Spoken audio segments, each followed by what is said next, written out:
Hello, Dad here. Oh, I'm crooked.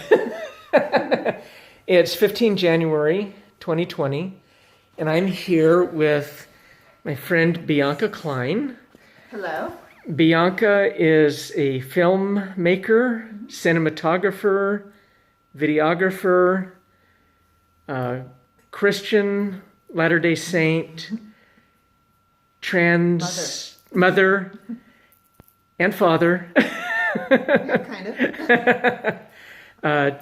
Trans woman. Uh-huh. And we've had a really fun talk the last hour, but I need to get her off to bed. So we're going to do this little interview, kind of, I guess it's an interview with Bianca. So real quick, Bianca, if you could just introduce yourself so my kids and friends, whoever's watching this.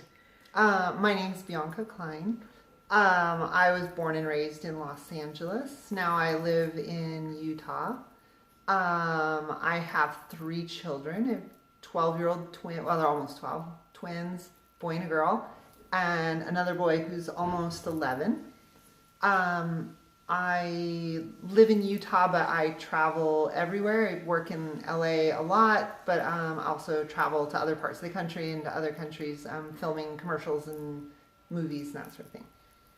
I'm a baptized member of the Church of Jesus Christ of Latter-day Saints. I was baptized when I was 8 years old. My parents were both members of the church. And yeah, I've always been a member. Served a mission, went to BYU, all that sort of thing. Now, just so my kids and whoever else is watching this, hopefully there's a couple of other people besides family that'll see this one in particular. So I think it's really important for people to get to understand people. And again, like I mentioned, and I believe in a text message, and it's a statement I got from Dennis Prager, that understanding is more important than agreement. And one of the things that I wanted to explore in this little segment was the concept of a lot of people, and this is what we were talking about earlier, can say or will admit and agree that someone can be an alcoholic and be a Christian. Or someone can be an adulterer and be a Christian. But a lot of people will hold that someone cannot be queer, much less trans, and be a Christian. And obviously, as a practicing Christian who happens to be part of the LDS church, you feel that would be inconsistent. I am a dichotomy. Yeah. How do you handle that concept in general, and then as a practicing Latter-day Saint and a Christian, how do you handle that within the cultural context of the greater Christian community? I see my relationship with God, with Christ, different or separate from the pragmatism that you have, that comes with this world, and the pragmatism that comes with running a church organization. I think that one of the best things about the LDS church is that we do believe in continuing revelation. We also believe that our prophets are imperfect and that we're constantly learning and growing. But I don't think that many people inside the church actually put that into good practice of saying, I don't think that it's necessarily good practice to just say, oh, you're wrong, I disagree with you. It is good if you want to be part of that church to look to people for advice, look to others who've lived certain situations and see if it's going to be good for you. But the thing is that, like, in my personal situation, I found that the church didn't work for me in this thing that was giant in my life. I'm still an active member of the church. I love the Mormon church. I want it to be better. Mm-hmm. And I know that they're lacking in this one area of how they treat queer people. Mm-hmm. How do you have, you don't, they want to say that they have a plan for queer people, mm-hmm. but queer people don't feel it. Mm-hmm. It's, especially being trans, we're left in this giant vacuum of there's no real place for us. There's no, mm-hmm. there's no explaining of like why we are the way we are, how you can deal with it. And I think that the best part about our church is that we don't believe that you can only talk to God through clergy members. Mm-hmm. You can talk to God directly. And so I had this problem where my lived experience, my life, did not coincide with what church leaders were telling me. Said this should make you feel better. This should bring you joy. And it didn't. And so I was able to go directly to God and say, what am I supposed to do about this? Mm-hmm. How can I make my life make sense? How can I save my own life? Mm-hmm. You know, I was very suicidal, very depressed because I couldn't reconcile this thing in my life mm-hmm. of being trans and not having anything that I can do about it. So I went directly to God, and God gave me answers, and I didn't want to believe or listen. And, mm-hmm. It took me a long time to really understand, but eventually I got there, and now everything's reconciled. mm-hmm. I found that my relationship with God is a lot stronger because I had to go through that, because I really had to rely on my personal relationship with God. I also think that God's sent me on a mission now mm-hmm. of trying to educate people about trans people. Mm-hmm. Like, where do we fit in? Who are we? Mm-hmm. Because there's so many misconceptions about who trans people are. There's so few of us that there's just not enough of us to go around where everybody can know us very well. People have stereotypes in their mind of mm-hmm. what trans people are. And so I think that just by meeting me, often I'm breaking those stereotypes. Mm-hmm. They'll say, oh, you're not like the trans person that I thought, or what I thought a trans person would be. Mm-hmm. And I think that by breaking down those stereotypes, it makes us less scary, mm-hmm. which makes it easier for, at least in this specific case, makes it easier for church members to understand who we are, mm-hmm. to love us, not fear us, to be able to invite us in. Mm-hmm. And I really fear for younger trans people who can't stand up for themselves, maybe have parents that don't know what a trans person is and fear what that's going to be, and what that might mean for their child's life. And mm-hmm. I think that, like, for me, I remember myself being 15 years old and how amazing and life-changing it would have been to see someone like me at church, mm-hmm. knowing that the two are not mutually exclusive, which I thought for the longest time. Like, I thought that if I were going to embrace my own gender, my own identity, mm-hmm. that I would have to leave the church. And that was such a big part of my identity. Right. Being a member of the church, being Mormon, being, walking with God. That I thought that those two couldn't be, I thought they were mutually exclusive. Mm-hmm. And then eventually I found out that they're not. And so I want to share that with cis people so that they know mm-hmm. that, that just because someone's trans doesn't mean they hate God or don't want to be part of mm-hmm. any church. And at the same time that, for the trans people, they don't have to leave the church. The people in the church might try to force you out, but right. hopefully we'll change that together. Thank you. I've got a cousin. Oh, I got to minimize this or I'm going to lose it. Again, I don't have a stand for my mighty phone here. Uh, a cousin who he and his partner, very, very good people. A business owner, economically very conservative, politically very conservative, but being queer, it was harder, in my understanding, now I could be wrong, but it was almost harder for him to come out as a Christian in his homosexual community than it was to come out as gay. And I don't know if you've experienced that,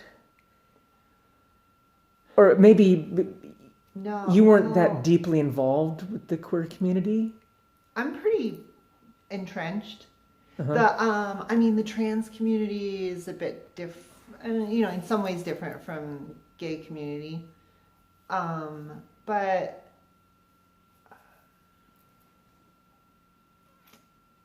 I don't think that for me it was that difficult.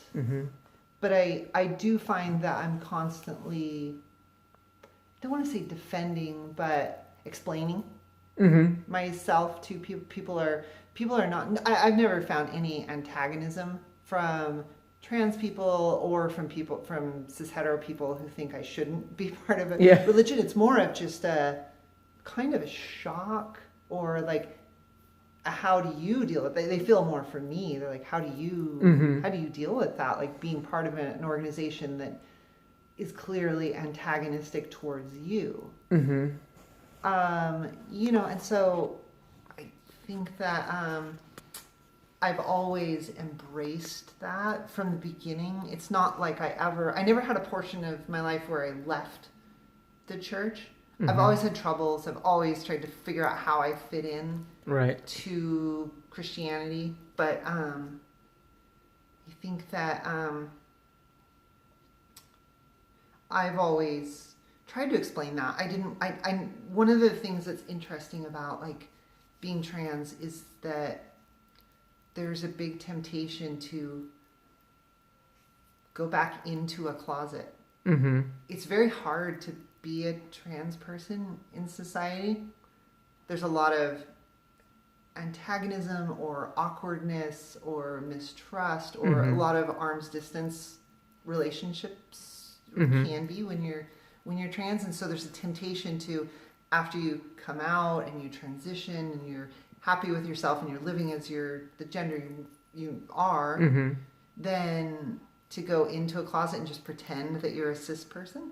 It's very easy for me to just kind of disappear and just pretend to be a cis woman, and then I don't have to answer questions about being trans or feel that that awkward relationship that it can cause with people. But I didn't want to go back into another closet because I think that not being honest with people around me ends up being not being honest with myself. Right. And I just did not want to do any of that. So I've generally been pretty open with people. I mean, I don't lead with it, like, hi, I'm Bianca, I'm a trans woman.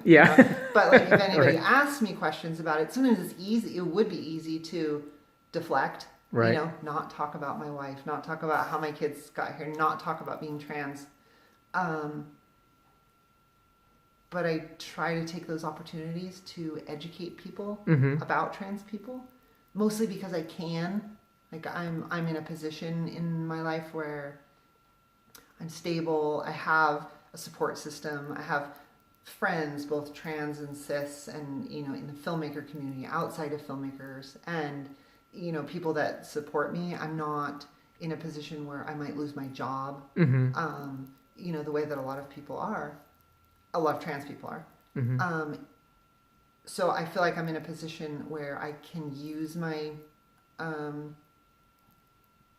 strength, power, position, whatever you would call it, to help other trans people. Right. Like if I'm more open about being trans and people can meet me and say, oh, she's a really nice lady, I really like her. Then the next time that somebody in their family comes out, or one of their kids, or they go, oh, I remember Bianca, she's trans and she's really nice. And, and even a lot of times, because people know that I'm trans, they actually bring other trans people to me. They say, my niece just came out as trans and she's 16 and doesn't know what to do, or her parents don't know what to do. And, I'll sit and talk to them and try to explain to them, like, it's not as scary as you think. It's still scary. Oh, yeah. And difficult.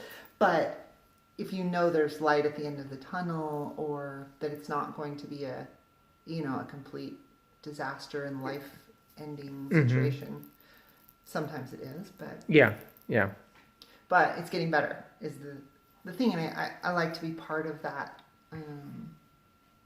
process of trying to make the world a better, safer place for trans people. That kind of veered quite far away from No. Christianity, but I think that's the Christ-like thing to do, is to help the people who can't help themselves. Yeah, and there was an experience I had when I was serving the bishopric. Do you want some pillows to put under that couch? No. It'll get wobbly. That's all right. It's so embarrassing because she's a cinematographer and filmmaker, and I'm using my Samsung phone, and it's just holding it. I don't even have a stand for it. I always set it on things. Yeah. Well, maybe I'll do that. Okay. Let's see. There we go. Oh, okay. Yeah. Until you see the pillow in the frame. Put your hand underneath it. Okay. Then you can study it. All right. There's one thing I know about. Yeah. Camera work. Yeah. And so you're talking about Christlike. And when I was in the bishopric, I had a fellow come to me. He wasn't technically part of the ward that I was in, but he trusted me. And he came to me with a situation. It's not an analog to your situation, but it was just talking about Christ-like love. And he had done some things when he was younger that I found absolutely abhorrent. And it was nothing...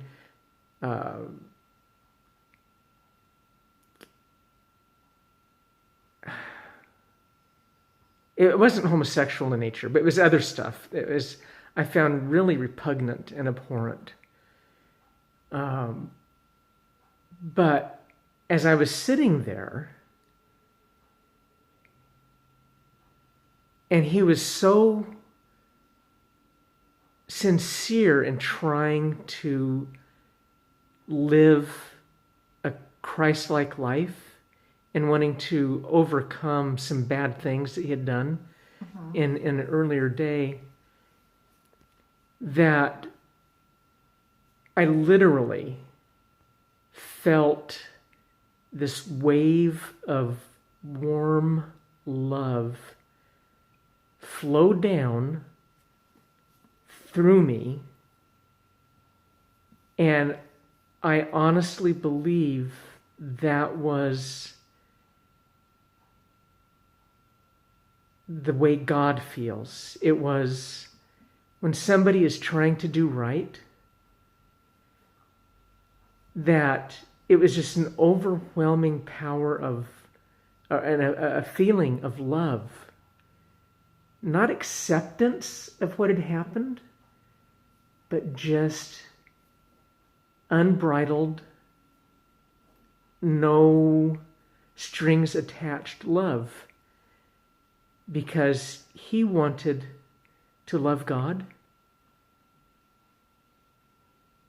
That really taught me a huge lesson about the nature of God. And I don't always feel that. And it was, because I'm pretty opinionated about a lot of things. But it was just phenomenal. And I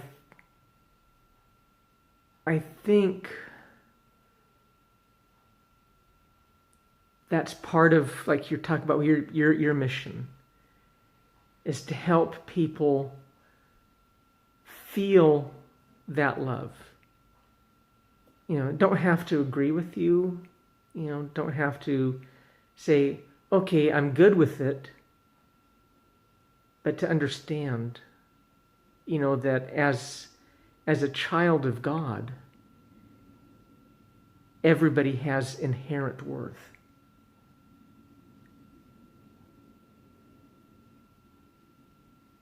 And is that kind of what... Yes, I agree. Yeah. Is that kind of like what your mission, or you feel what your mission might be? To help people understand that everybody has inherent worth, whether or not you agree with their lifestyle or life choices. I think that the most difficult part of being trans, at least I could say from my personal experience, and I think this is pretty broad amongst trans people, is that it's very difficult to reconcile with the loss of family and society and possibly religion. And those things, those rejections from people who should love you is the most difficult to grapple with.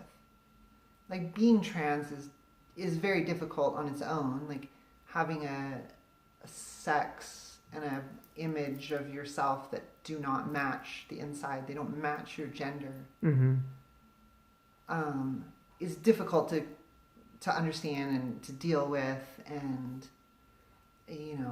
there's a lot of pain and there's a lot of suffering that comes with those things.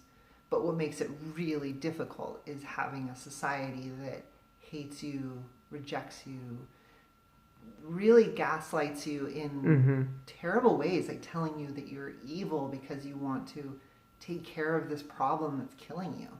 Literally. Yeah, it's really killing you. I mean, so many trans people feel suicidal. And the numbers are staggeringly different between people who are in an accepting environment and people who are not.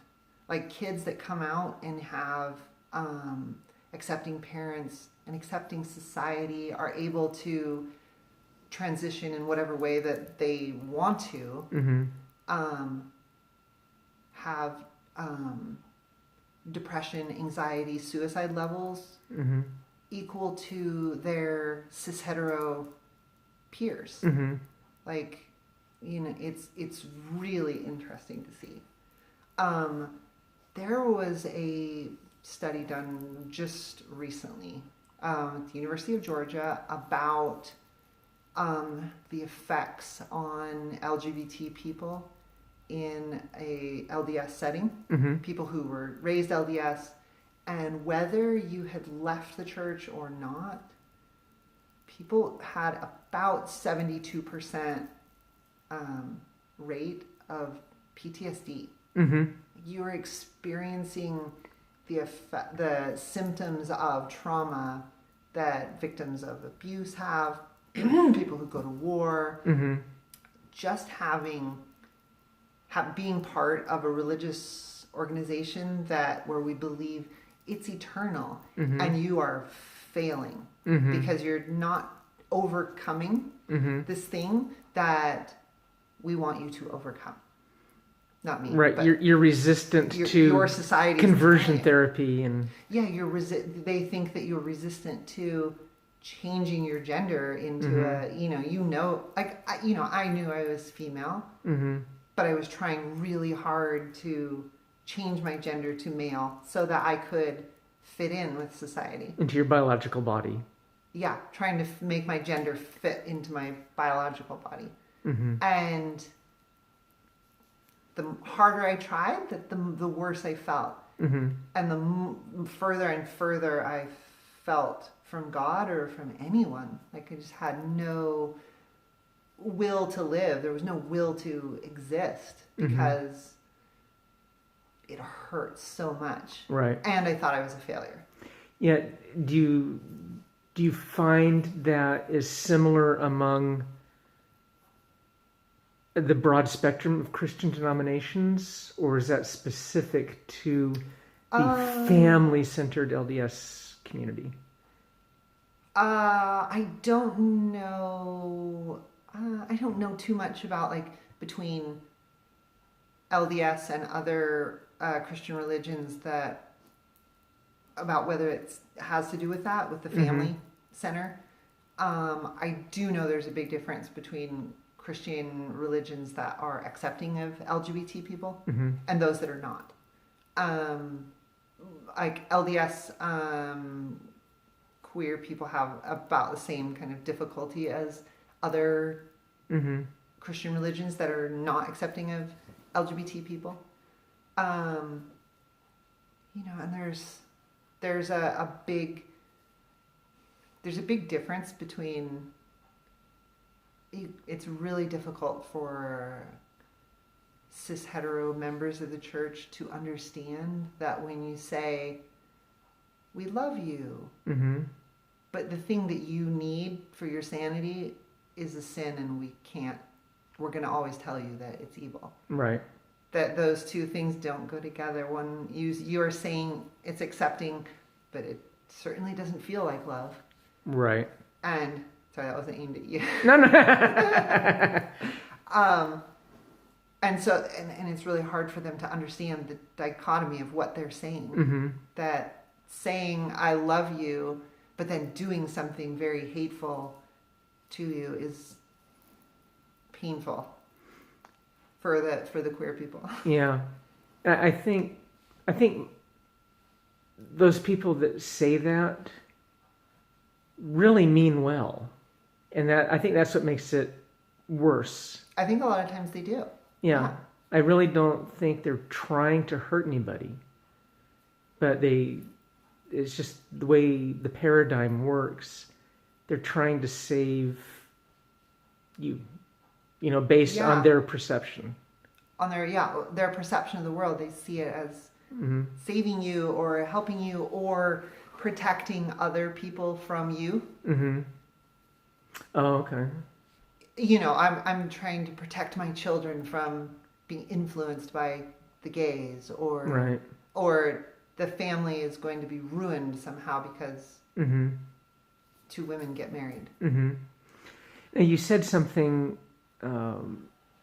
several times, talked about accepting. Do you think accepting someone that's trans or in general in the queer community is the same thing as agreement with? So is accepting of the same thing in your mind as agreement with? No, I would say that there's disagreements even amongst trans people. I talk a lot with trans people and we'll disagree on certain things. So I don't think that, don't think we have to agree on everything. But what I think is a big problem is, and I can only speak specifically to trans people as far as LGBT people, but I can say that when someone says to me, no, you're wrong about being trans, you're not actually trans, they're saying they don't believe me. I've lived this life. Right. Of all the people in the world, I did not want to be trans. There was no choice. There was no deciding that this would be a great life. It sucks. It's awful. I lost my wife. I don't live with my family. It was the most difficult decision I ever had to make. My wife and I both went through so many years of pain and that we're still going through. And if I could have found some other way to get past this, other than living as my gender, I would have taken it for sure. I'm a very rare trans person as far as I've found, that I don't think that I would trade being trans. I know a lot of trans people are like, oh, I do not want to be trans now. I never wanted this problem. But now that I've gone through so much. I wouldn't trade the insight that it's given me.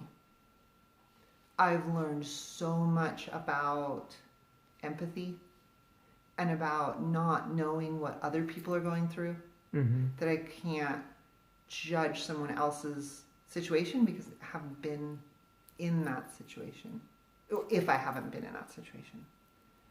And I think that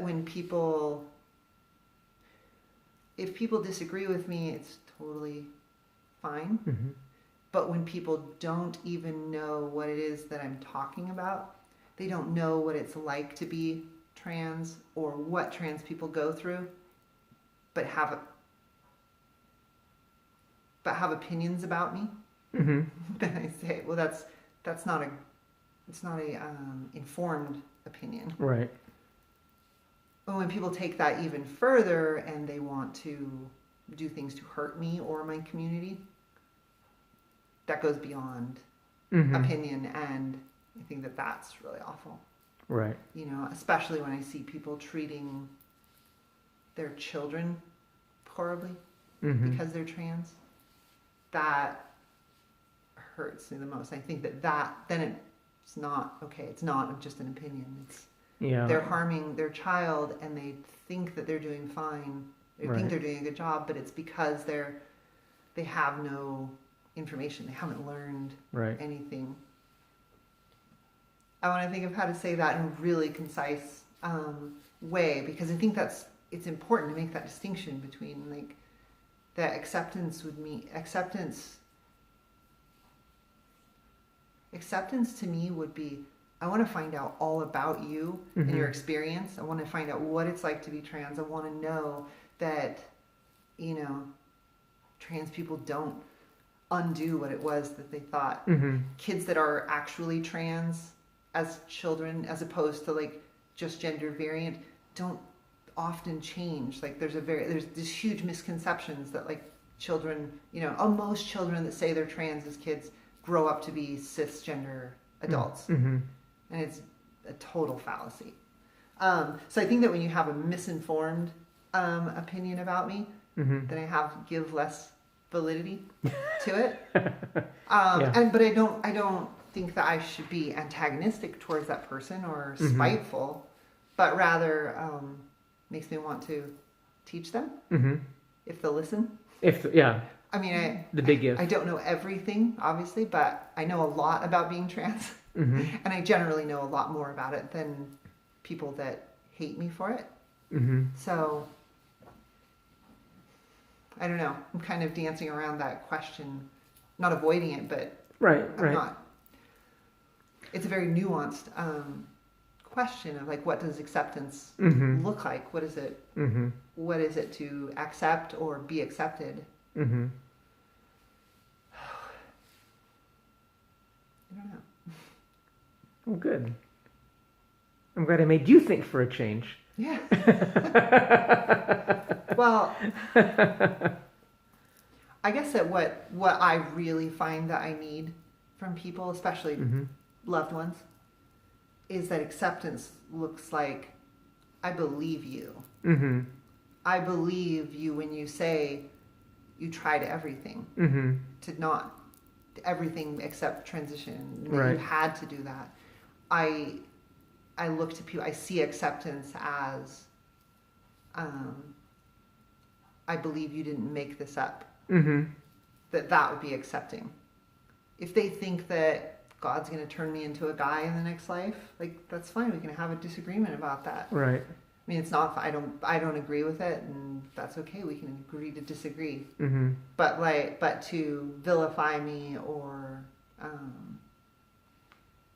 you know, to say things like I won't call you she because it's a lie. Like, I am a woman. Right. Just a little different than you're. Right. Than you're used to. Very good. This has been awesome. And according to my little counter here, it's been 34 minutes. Okay. And you've got to get up early in the morning. Yes. But thank you so much, Bianca. My pleasure. I just want to let you have like the last 30 seconds or 1 minute if you have anything to say to anybody out there about how to be a better Christian?